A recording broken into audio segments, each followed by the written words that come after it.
ओम श्री परमात्मने नमः। ओम नमो भगवते वासुदेवाय। ओम श्री कृष्णाय नमो नमः। वैशाख मास महात्म्य अध्याय 15 की पावन कथा में हम आज सुनेंगे वैशाख की अक्षय तृतीया और द्वादशी की महत्ता। द्वादशी के पुण्यदान से एक कुतिया का उद्धार। आज के दिन हम इस पावन कथा का रसपान कर रहे हैं। श्रुतदेव जी विधेयराज जनक से कहते हैं कि हे मिथिलापते, जो मनुष्य अक्षय तृतीया के दिन सूर्योदय काल में प्रातः स्नान करते हैं और भगवान विष्णु की पूजा करके कथा सुनते हैं, वे मोक्ष के भागी होते हैं। जो उस दिन श्री मधुसूदन की प्रसन्नता के लिए दान करते हैं, उनका वह पुण्य कर्म भगवान की आज्ञा से अक्षय फल देता है। वैशाख मास की पवित्र तिथियों में शुक्ल पक्ष की द्वादशी समस्त पाप राशि का विनाश करने वाली है। शुक्ला द्वादशी को योग्य पात्र के लिए जो अन्न दिया जाता है, उसके एक एक दाने में कोटि कोटि ब्राह्मण भोजन का पुण्य होता है। शुक्ल पक्ष की एकादशी तिथि में भगवान विष्णु की प्रसन्नता के लिए जो मनुष्य जागरण करता है, वह जीवन मुक्त होता है। जो वैशाख की द्वादशी तिथि को तुलसी के कोमल दलों से भगवान विष्णु की पूजा करता है, वह समूचे कुल का उद्धार करके वैकुंठ लोक का अधिपति होता है। जो मनुष्य त्रयोदशी तिथि को दूध, दही, शक्कर, घी और शुद्ध मधु, इन 5 द्रव्यों से भगवान विष्णु की प्रसन्नता के लिए उनकी पूजा करता है, तथा जो मनुष्य पंचामृत से भक्ति पूर्वक श्री हरि को स्नान कराता है, वह संपूर्ण कुल का उद्धार करके भगवान विष्णु के लोक में प्रतिष्ठित होता है। जो सायंकाल में भगवान विष्णु की प्रसन्नता के लिए शरबत दान देता है, वह अपने पुराने पाप को शीघ्र ही त्याग देता है। वैशाख शुक्ला द्वादशी में मनुष्य जो कुछ भी पुण्य करता है, वह अक्षय फल देने वाला होता है। प्राचीन काल में काश्मीर देश में देवव्रत नाम के एक ब्राह्मण थे। उनके सुंदर रूप वाली एक कन्या थी, जो मालिनी के नाम से प्रसिद्ध थी। ब्राह्मण ने उस कन्या का विवाह सत्यशील नामक बुद्धिमान द्विज के साथ कर दिया। मालिनी कुमार्ग पर चलने वाली पुष्पांजलि होकर स्वच्छंदता पूर्वक इधर उधर रहने लगी। वह केवल आभूषण धारण करने के लिए पति का जीवन चाहती थी। वह पति की हितैषणी नहीं थी। उसके घर में कामकाज करने के बहाने से एक उपपति रहा करता था। सभी जाति के मनुष्य जार के रूप में उसके यहाँ ठहरते थे। वह कभी पति की आज्ञा का पालन करने में तत्पर नहीं हुई। इसी दोष से उसके सभी अंगों में कीड़े पड़ गए। तो काल, अनंतक और यम की भांति उसकी हड्डियों को भी छेदे डालते थे। उन कीड़ों से उसकी नाक, जीवा और कानों का उच्छेद हो गया। स्तन तथा अंगुलियां गल गई। उसमें पंगुता भी आ गई। इन सब कलेशों से मृत्यु को प्राप्त होकर वह नरक की यातनाएं भोगने लगी। 1,50,000 वर्षों तक वह तांबे के भांड में रहकर जलाई गई। 100 बार उसे कुत्ते की योनि में जन्म लेना पड़ा। तत्पश्चात शोवीर देश में पदम बंधु नामक ब्राह्मण के घर में वह अनेक दुखों से घिरी हुई कुतिया हुई। उस समय भी उसके कान, नाक, पूंछ और पैर कटे हुए थे। उसके सिर में कीड़े पड़ गए थे और योनि में भी कीड़े भरे थे। हे राजन, इस प्रकार 30 वर्ष बीत गए। एक दिन वैशाख के शुक्ल पक्ष की द्वादशी तिथि को पदम बंधु का पुत्र नदी में स्नान करके पवित्र होकर भीगे हुए वस्त्रों से घर आया। उसने तुलसी की वेदी के पास जाकर अपने पैर धोए। दैव योग से वह कुतिया वेदी के नीचे सोई हुई थी। सूर्योदय से पहले का समय था। ब्राह्मण कुमार के चरणोदक से वह नहा गई और तत्काल उसके सारे पाप नष्ट हो गए। फिर तो उसी क्षण उसे अपने पूर्व जन्मों का स्मरण हो आया। पहले के कर्मों की याद आने से वह कुतिया तपस्वी के पास जाकर दीनता पूर्वक पुकार करने लगी। वह बोली कि हे मुनि, आप हमारी रक्षा करें। तत्पश्चात उसने पदम बंधु मुनि के पुत्र से अपने पूर्व जन्म के दुराचार पूर्ण वृत्तांत सुनाए और यह भी कहा कि हे ब्राह्मण, जो कोई भी दूसरी युवती पति के ऊपर वशीकरण का प्रयोग करती है, वह दुराचारणी मेरी ही तरह तांबे के पात्र में पकाई जाती है। पति स्वामी है, पति गुरु है और पति उत्तम देवता है। साध्वी स्त्री उस पति का अपराध करके कैसे सुख पा सकती है? पति का अपराध करने वाली स्त्री सैकड़ों बार तिर्यक योनि अर्थात पशु पक्षियों की योनि में आकर और अरबों बार कीड़े की योनि में जन्म लेती है। इसलिए स्त्रियों को सदैव अपने पति की आज्ञा पालन करना चाहिए। हे ब्राह्मण, आज मैं आपकी दृष्टि के सम्मुख आई हूँ। यदि आप मेरा उद्धार नहीं करेंगे तो मुझे पुनः इसी यातनापूर्ण घृणित योनि का दर्शन करना पड़ेगा। अतः हे विप्रवर, मुझ पापाचारिणी को वैशाख शुक्ल पक्ष में अपना पुण्य प्रदान करके उबार लीजिए। आपने जो पुण्य की वृद्धि करने वाली द्वादशी की है, उसमें स्नान, दान और अन्न भोजन करने से जो पुण्य हुआ है, उस पुण्य से मुझ दुराचारिणी का भी उद्धार हो जाएगा।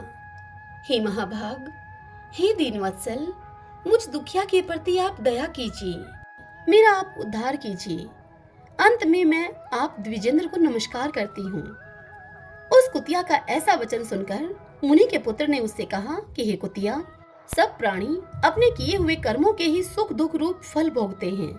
जैसे सांप को दिया हुआ शर्करा मिश्रित दूध केवल विष की वृद्धि करता है, ठीक उसी प्रकार पापी को दिया हुआ पुण्य उसके पाप में सहायक होता है। मुनि कुमार के ऐसा कहने पर कुतिया दुख में डूब गई और उसके पिता के पास जाकर आर्त स्वर से कंदन करती हुई उससे बोली, हे पदम बंधु बाबा, मैं तुम्हारे दरवाजे की कुतिया हूँ। मैंने सदा तुम्हारी चूठन खाई है। तुम मेरी रक्षा करो, मुझे बचाओ। ग्रस्त महात्मा के घर पर जो पालतू जीव रहते हैं, उनका उद्धार करना चाहिए, यह वेद वेदाओं का मत है। चांडाल, कौवे, कुत्ते ये प्रतिदिन ग्रस्तों के दिए हुए टुकड़े खाते हैं, अतः उनकी दया के पात्र हैं। जो अपने ही पाले हुए रोग आदि से ग्रस्त एवं असमर्थ प्राणी का उद्धार नहीं करता, वह तो नरक में पड़ता है। यह विद्वानों का मत है। संसार की सृष्टि करने वाले भगवान विष्णु एक को कर्ता बनाकर स्वयं ही पत्नी, पुत्र आदि के व्यास से समस्त जंतुओं का पालन करते हैं। अतः अपने पोष्य वर्ग की रक्षा करनी चाहिए, यह भगवान की आज्ञा है। दयालु होने के कारण आप मेरा उद्धार कीजिए। दुख से आतुर हुई कुतिया की यह बात सुनकर घर में बैठा हुआ मुनि पुत्र तुरंत घर से बाहर निकला। इसी समय दयानिधान पदम बंधु ने कुतिया से पूछा कि यह क्या वृतांत है।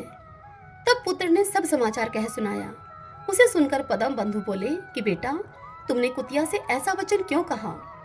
साधु पुरुषों के मुंह से ऐसी बात नहीं निकलती। हे वत्स, देखो, सब लोग दूसरों का उपकार करने के लिए उद्यत रहते हैं। चंद्रमा, सूर्य, वायु, रात्रि, अग्नि, जल, चंदन, वृक्ष और साधु पुरुष सदा दूसरों की भलाई में लगे रहते हैं। दैत्यों को महाबली जानकर महर्षि दधीची ने देवताओं का उपकार करने के लिए दया पूर्वक उन्हें अपने शरीर की हड्डी तक दे दी थी। हे महाभाग, पूर्व काल में राजा शिबी ने कबूतर के प्राण बचाने के लिए भूखे बाज को अपने शरीर का मांस तक दे दिया था। पहले इस पृथ्वी पर जिमूतवाहन नाम के राजा हो गए हैं। उन्होंने एक सर्प का प्राण बचाने के लिए महात्मा गरुड़ को अपना जीवन समर्पित कर दिया था। इसलिए विद्वान ब्राह्मण को दयालु होना चाहिए। क्या देवराज इंद्र शुद्ध स्थानों में ही वर्षा करते हैं, अशुद्ध स्थानों में जल नहीं बरसाते? क्या चंद्रमा चांडालों के घर में प्रकाश नहीं करते? अतः बार बार प्रार्थना करने वाली इस कुतिया का मैं अपने पुण्यों से उद्धार करूंगा। इस प्रकार पुत्र की मान्यता का निराकरण करके परम बुद्धिमान पदम बंधु ने संकल्प किया, कुतिया ले, मैंने द्वादशी का महापुण्य तुझे दे दिया।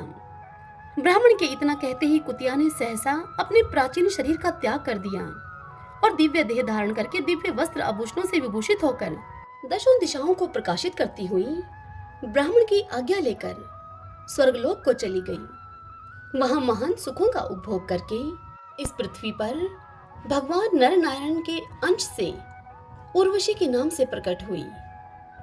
ओम नमो भगवते वासुदेवाय। आज की यह कथा यहीं समाप्त हुई। इससे आगे की कथा हम कल सुनेंगे। कल की कथा में हम सुनेंगे वैशाख मास की अंतिम 3 तिथियों की महत्ता तथा ग्रंथ का उपसंहार। आइए अब हम वैशाख मास की आज की कहानी सुनते हैं। 2 भाई बहन थे। भाई अपनी बहन से मिलने के लिए जा रहा था। रास्ते में एक सर्प बैठा था। सर्प उसे बोला कि मैं तुझे डसूंगा। तब वह भाई बोला कि तू मुझे डस मत, मैं अपनी माँ का एक ही बेटा हूँ और अपनी बहन का एक ही भाई हूँ। यह सुनकर वह सर्प बोला कि ना, तेरे 9 ग्रह की दशा लग रही है, मैं तो तुझे डसूंगा। तब वह लड़का बोला कि ठीक है, मैं अपनी बहन से मिलकर आ रहा हूँ, जब मैं वापस आऊं तो मुझे तू डस लेना। यह सुनकर वह सर्प बोला, क्या पता तू इस राह से आए या न आए, मैं तो तुझे अभी डसूंगा। तब वह लड़का बोला कि अच्छा, तू मेरे थैले में बैठ जा। अब सर्प जाकर थैले में बैठ गया और ऊपर से बेल पत्ते ढक लिए। अब लड़के ने वह थैला अपने हाथ में लिया और चल पड़ा अपनी बहन की घर की ओर। अब लड़का अपनी बहन के घर पहुंचा। बहन 9 ग्रहों की कहानी कहती थी। बहन भाई से बोली, भाई तू बैठ जा, बाद में बात करेंगे, पहले मेरी कहानी सुन ले। बहन ने कहानी कही, जीव की, जानवर की, हाथी की, घोड़े की, भाई की, बहन की, घर के धनी की, धी के जमाई की, देवरानी की, जेठानी की, सास की, ससुर की, संग की सहेलियों की, सबके 9 ग्रह शांत हो जाइयो। ग्रह चाले 8 पग, बंदा चाले 4 पग, सांप बिच्छू भंवरे सब आग में जल जाइयो। बहन कहानी कहकर खड़ी हो गई। वह भाई से बोली कि भाई थैले में क्या लेकर आया है। लड़का बोला कि बहन कुछ नहीं ले रहा। मगर बहन ने जबरदस्ती उससे वह थैला छीन लिया। जब उसने थैला खोलकर देखा तो बेल पत्तों के केले और संतरे बन गए और सर्प हार बन गया। बहन ने केले संतरे तो अपने बच्चों को दे दिए और हार खुद पहन लिया। वह हार पहनकर आई तो भाई बोला, बहन तू बहुत गरीब है, इतना महंगा हार कहाँ से लाई। तब वह बहन बोली कि हाँ भाई, मैं तो तब भी गरीब थी और अब भी गरीब हूँ, तू ही मेरा हार लेकर आया है। यह सुनकर वह भाई बोला कि नहीं बहन, मैं तो तेरा हार नहीं लाया, मैं तो अपनी मौत साथ लेकर आया था। तेरी कहानी कहने से यह सर्प हार बन गया, ये तेरे ही भाग्य का है, इसे तू ही रख। बहन भाई से बोली कि भाई तुम्हारे 9 ग्रहों की दशा लग रही है, मेरी भाभी से कहना कि वह 9 ग्रहों की कहानी कहा करेगी। लड़का अब अपने घर गया और अपनी पत्नी से जाकर बोला, हमारे 9 ग्रह की दशा लग रही है, हम 9 ग्रह की कहानी कहा करेंगे और सुनेंगे। तू कहेगी तो मैं सुनूंगा और मैं कहूंगा तो तू सुनना। चावल चीनी के दाने लेकर आ, लोटा भर के पानी लेकर आ। उसकी पत्नी चावल चीनी के दाने लाई और लोटा भर के पानी लाई। उन्होंने कहानी कही, जीव की, जानवर की, हाथी की, घोड़े की, कुत्ते की, बिल्ली की, देवरानी की, जेठानी की, सासू की, ससुरे की, घर के धनी की, बहन की, भाई की, सबके 9 ग्रह शांत हो जाइयो। ग्रह चाले 8 पग, बंदा चाले 4 पग, सांप बिच्छू भंवरे सब आग में जल जाइयो। आजवार, शनिवार, रविवार, सोमवार, मंगलवार, बुधवार, बृहस्पतिवार, शुक्रवार, शनिवार, 8 वारों को नमस्कार। धरती माता को नमस्कार। 9 ग्रहों को नमस्कार। जैसे 9 ग्रहों की दशा बहन भाई की उतारी, ऐसे सबकी उतारना। कहते की, सुनते की, हुंकारा भरते की, सबकी 9 ग्रह की दशा शांत हुई हो। सब बोलिए विष्णु भगवान की जय।